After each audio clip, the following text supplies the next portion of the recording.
ليس بأمانيكم ولا أماني أهل الكتاب من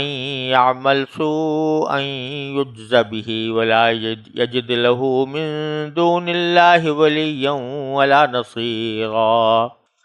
ومن يعمل من الصالحات من ذكر أو أنثى وهو مؤمن فأولئك يدخلون الجنة ولا يظلمون نقيرا ومن أحسن دينا ممن أسلم وجهه لله وهو محسن واتبع ملة إبراهيم حنيفا واتخذ الله إبراهيم خليلا ولله ما في السماوات وما في الأرض وَكَانَ اللَّهُ بِكُلِّ شَيْءٍ مُحِيطًا۔ ان آیات کا ترجمہ یہ ہے کہ نہ تمہاری تمنائیں کافی ہیں نہ اہل کتاب کی آرزویں۔ جو بھی برا عمل کرے گا اس کی سزا پائے گا، اور اللہ کے سوا اسے اپنا کوئی یار و مددگار نہیں ملے گا۔ اور جو شخص نیک کام کرے گا، چاہے وہ مرد ہو یا عورت، بشرطے کہ مومن ہو، تو ایسے لوگ جنت میں داخل ہوں گے، اور کھجور کی گٹھلی کے شگاف برابر بھی ان پر ظلم نہیں ہوگا۔ اور اس سے بہتر کس کا دین ہوگا جس نے اپنے چہرے یعنی سارے وجود کو اللہ کے آگے جھکا دیا، جبکہ وہ نیکی کا خوگر بھی ہو، اور جس نے سیدھے سچے ابراہیم کے دین کی پیروی کی ہو، اور اللہ نے ابراہیم کو اپنا خاص دوست بنا لیا تھا۔ اور آسمانوں اور زمین میں جو کچھ ہے اللہ ہی کا ہے، اور اللہ نے ہر چیز کو احاطے میں لیا ہوا ہے۔ پچھلی آیات میں اللہ تبارک و تعالیٰ نے شیطان کے اس دعوے کا ذکر فرمایا تھا کہ میں انسانوں کو گمراہ کروں گا اور آرزوؤں میں مبتلا کروں گا۔ تو اسی مناسبت سے اللہ تبارک و تعالی یہ فرما رہے ہیں کہ محض آرزوئیں انسان کے لیے کارآمد نہیں ہوتی جب تک کہ عمل نہ کرے۔ آرزو کرتا رہے اور عمل کے اوپر قدرت بھی ہو، اور پھر صرف آرزو کر کے بیٹھ جائے، تو یہ اللہ تبارک و تعالیٰ کے ہاں قبول نہیں ہے۔ جن کاموں سے بچنا ضروری ہے ان سے بچ نہیں رہا، جو کام کرنے ضروری ہے وہ کر نہیں رہا، اور امیدیں اور آرزویں لگائے بیٹھا ہے کہ اللہ تبارک و تعالیٰ مجھ پر کرم فرمائیں گے اور مجھے جنت میں داخل کر دیں گے اور عذاب سے بچا لیں گے۔ اسی کو ایک حدیث میں رسول کریم صلی اللہ علیہ وسلم نے ارشاد فرمایا کہ الکیس من دان نفسہ وعمل لما بعد الموت والعاجز من اتبع نفسہ ہواها وتمنى علی اللہ، کہ عقل مند وہ ہے کہ جو اپنے نفس کو قابو میں رکھے اور موت کے بعد کی زندگی کے لیے عمل کرتا رہے، اور عاجز وہ ہے جس نے اپنے نفس کو اپنے خواہشات کے پیچھے چھپا رکھا ہے، لگا دیا، خواہشات کے پیچھے لگا دیا، یعنی جو خواہش دل میں پیدا ہوتی ہے کر گزرتا ہے، حلال و حرام کی فکر نہیں ہے، اور مسلسل خواہشات پر عمل کرتا جا رہا ہے حلال و حرام کی فکر کیے بغیر، اور پھر بھی تمنا علی اللہ، اللہ پر آرزویں باندھے بیٹھا ہے۔ جیسے کہ بعض لوگ یہ کرتے ہیں کہ گناہ کر رہے ہیں، ناجائز کام کر رہے ہیں، کوئی اگر نیک نیتی سے ٹوکے بھی تو اکثر یہ جملہ ان کی زبان پر آتا ہے کہ اللہ بڑا غفور و رحیم ہے، اللہ تعالیٰ بہت معاف کرنے والا ہے، اور غفور و رحیم ہونے کی وجہ سے گناہ کے اندر مبتلا رہتے، نکلنے کا کوئی راستہ بھی وہ نہیں سوچتے کہ کس طرح سے نکلیں۔ تو صرف تمناؤں سے اگر کام چلا کرتا تو پھر انسان کو کسی عمل کی ضرورت ہی نہ ہوتی. تو یہ تمنائیں قائم کر لینا، آرزوئیں لگا لینا کہ مجھے اللہ تبارک و تعالیٰ بخش دیں گے، اور اس امید کے اوپر گناہ کا ارتکاب کرنا، یہ بہت بڑا شیطان کا دھوکہ ہے. شیطان نے یہ کہا تھا کہ لَأُمَنِّيَنَّهُمْ، میں ان کو آرزو میں مبتلا کروں گا. تو اسی مناسبت سے اللہ تبارک و تعالیٰ نے فرمایا کہ لَيْسَ بِأَمَانِيِّكُمْ وَلَا أَمَانِيِّ أَهْلِ الْكِتَابِ، اے مسلمانوں، نہ تمہاری آرزویں کافی ہوں گی جنت میں جانے کے لیے، ولا امانی اہل کتاب، نہ اہل کتاب کی امانی یا ان کے آرزویں کافی ہوں گی. اس آیت کے پس منظر میں ایک واقعے کا بھی مفسرین نے ذکر کیا ہے. حضرت قتادہ رحمۃ اللہ علیہ نے فرمایا ہے کہ ایک مرتبہ کچھ مسلمانوں اور اہل کتاب کے درمیان آپس میں مفاخرت کی گفتگو شروع ہو گئی.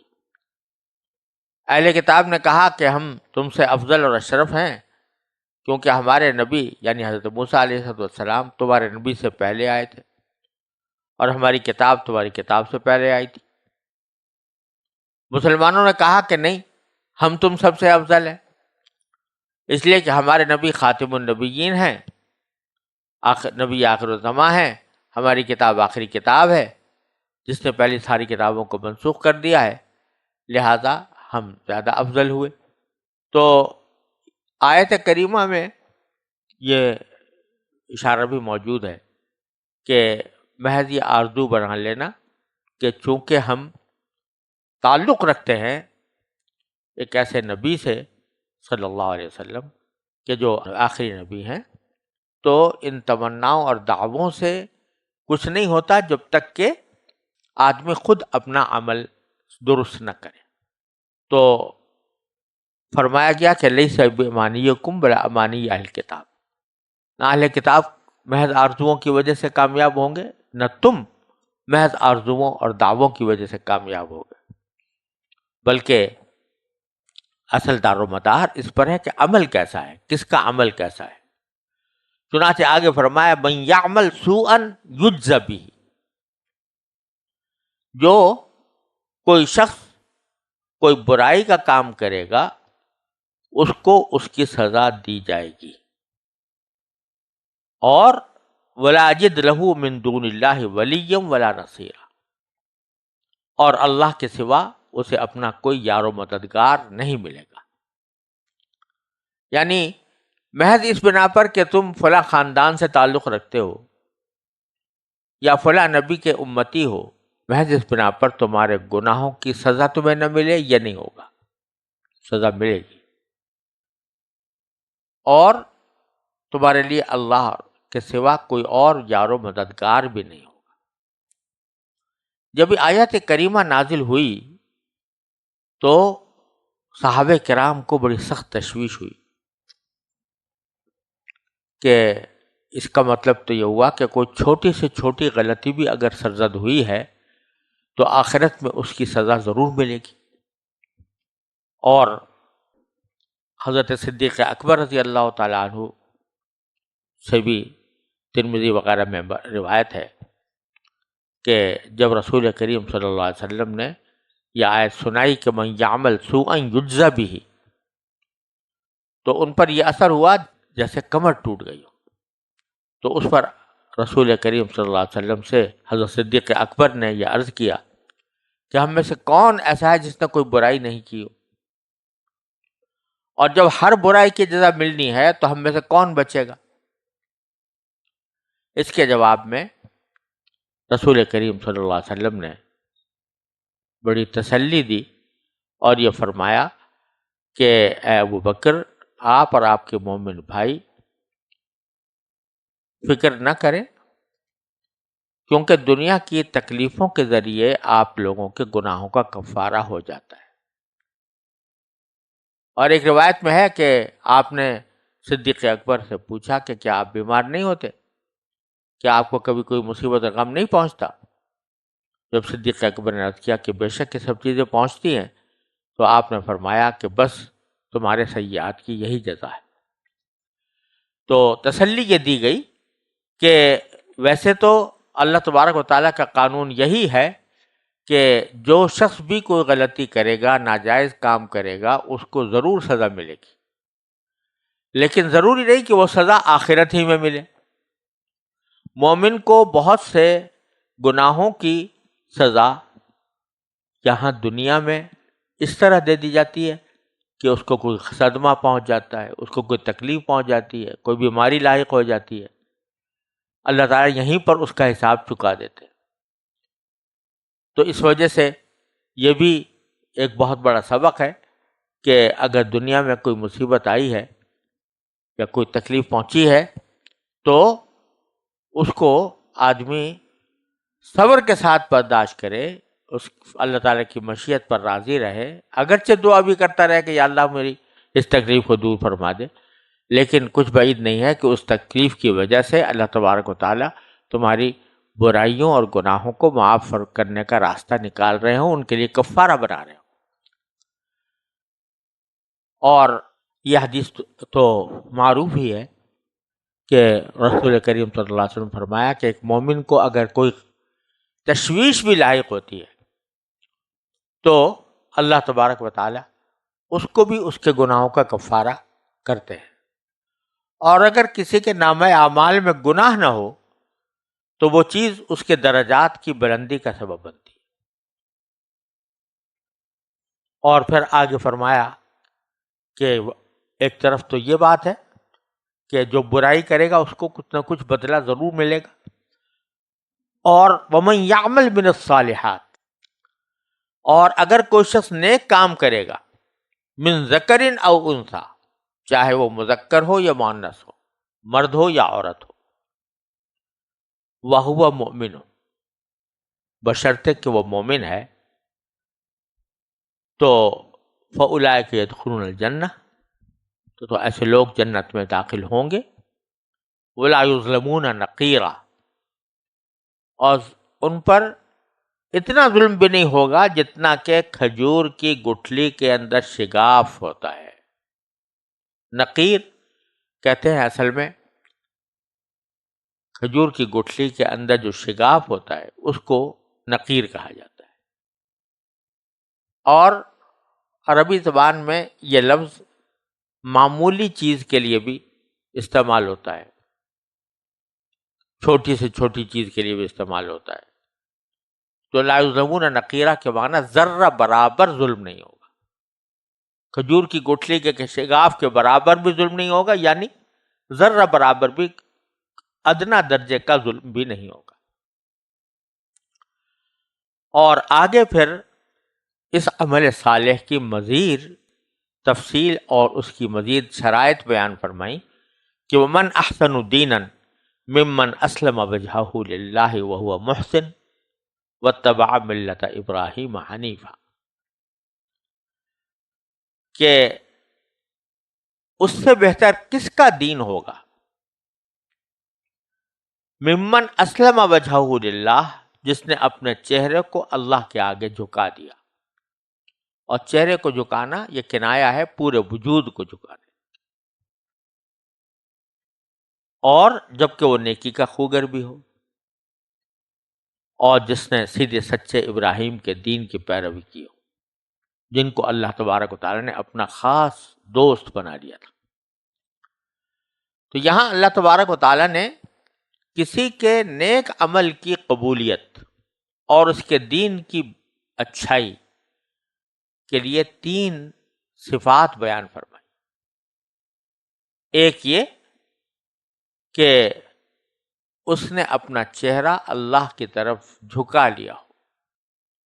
یعنی جو کام کر رہا ہو وہ اللہ تبارک و تعالیٰ کی رضا کی خاطر کر رہا ہو، اللہ تعالیٰ کی خوشنودی کی خاطر کر رہا ہو، اللہ تبارک و تعالیٰ کی خوشنودی مقصود ہو۔ کیا معنی کہ اخلاص ہو، پہلی بات تو یہ ہے کہ اخلاص ہو۔ دوسرا یہ کہ وہ محسن، وہ کام جو کر رہا ہو وہ فی نفسی ہی نیک ہو، یعنی وہ ایسا کام ہو جو اللہ اور اللہ کے رسول صلی اللہ علیہ وسلم جس کو نیک قرار دیا، اور وہ اس طریقے پر انجام دے رہا ہو جس طریقے کو قرآن و سنت نے نیک قرار دیا، اور اس کا راستہ یہ ہے کہ سنت کی اتباع میں وہ کام کر رہا ہو۔ تو ایک طرف اپنا چہرہ جھکایا ہوا ہے اللہ کی طرف، یعنی اخلاص ہے، اور دوسری طرف محسن ہے۔ محسن کے معنی یہ کہ عمل اچھا کر رہا ہے، وہ عمل کر رہا ہے جو اللہ اور اللہ کے رسول صلی اللہ علیہ وسلم کو پسند ہے، اور اسی طریقے کے مطابق کر رہا ہے جو طریقہ اللہ اور اس کے رسول صلی اللہ علیہ وسلم کو پسند ہے۔ اور تیسری چیز واتبع ملت ابراہیم حنیفہ، حضرت ابراہیم کے دین کی اتباع کر رہا ہو، سیدھے سادے دین کی۔ تو کیا معنی؟ ایمان مکمل ہو۔ تو تین چیزیں ہو گئیں، ایک یہ کہ ایمان مکمل ہو، دوسرا یہ کہ اخلاص ہو، اور تیسرا یہ کہ طریقہ صحیح ہو، اللہ اور اس کے رسول صلی اللہ علیہ وسلم کے بتائے ہوئے طریقے کے مطابق ہو۔ تو اس سے بہتر کسی کا دین نہیں ہو سکتا، کیونکہ اس نے ساری چیزیں جمع کر لی، اعتقاد بھی درست، نیت بھی درست، عمل بھی درست۔ یہ تین چیزیں جو ہیں جب جمع ہو جاتی ہیں تو اللہ تبارک و تعالیٰ اس کے اوپر فضل فرماتے ہیں، اور پھر فرمایا کہ للہ ما فی السماوات و ما فی الارض، آسمانوں اور زمین میں جو کچھ ہے اللہ ہی کا ہے۔ وکان اللہ بکل شیء محیطا، اور اللہ تعالیٰ نے ہر چیز کو احاطے میں لیا ہوا ہے، یعنی اپنی قدرت کے احاطے میں لیا ہوا ہے، ہر چیز پر اس کو قدرت حاصل ہے۔ لہذا جب کوئی بندہ اللہ تبارک و تعالیٰ کے مذکورہ ارشادات کے مطابق اپنے دین کو اچھا بنا لے گا، عمل صالح کرے گا، اس میں اخلاص بھی ہوگا، اس میں حسن عمل بھی ہوگا، اور اس میں ایمان اور اعتقاد بھی ہوگا، تو اللہ تعالیٰ اپنی قدرت کاملہ کی بنا پر اس کو دنیا میں بھی انشاءاللہ بہتری عطا فرمائیں گے، اور آخرت میں اس کو اجر عظیم اللہ تبارک و تعالیٰ کی طرف سے عطا ہوگا، کیونکہ اللہ تبارک و تعالیٰ ہر چیز پر احاطہ کیے ہوئے ہے، اس کی قدرت ہر چیز پر غالب ہے۔ لہذا اللہ تعالیٰ اپنی قدرت سے اور اپنی رحمت سے ایسے بندوں کے اوپر خاص فضل فرمائیں گے۔